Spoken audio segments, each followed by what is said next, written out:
muri Zimbabwe kozovuga hombe manje navanhu vemuZANU-PF vamoti vana Monica Mutsvangwa vaya, nokuti tichiona kuti izvezvi government toziva kuti vana Monica Mutsvangwa varimo mugovernment ka vari kufamba vachitaura mashoko ekuti aiwa ngatikurudzirei ZIG, ngatibate ma-illegal aiwa money changers vasungwe. Asi toona kuti aiwa mwana waMutsvangwa aiwa anozovhura hombe, aiwa anobatwa achiita foreign currency exchange. Aiwa asapinda mashoko azvizere ndo pane kuti bo subscribe bo like otina on the bell icon.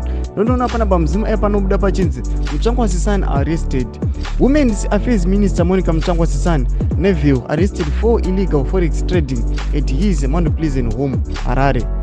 Saka ndozviri kuya zvichivhundutsa vanhu vachiti aiwa kwisusu government ino yachiti aiwa vanhu mama illegal money changers ngaabatiwe, ngaasungwe, nokuti vari kudzikisira government aiwa pakukurudzira the new currency structured currency ZIG kuti nyika yedu ibudirire. Asi toona kuti vana vacho aiwa vanotobatwa pamba pavanotogara aiwa achiita ma-illegal money exchanges aita kuti abatwe obva asungwa. Aiwa chimbotudzai mafungiro enyu noti kudii pamusoro pechiitiko ichi. Aiwa zvakuitika muno muZimbabwe ka hatichambozvinzwisisi, nokuti government yacho vanhu havachatombohwisisi kuti iri kumbotora position ipi. Saka pine comment section medu mutudza mafungiro enyu. Aiwa musangano subscribe kulike sinotina on the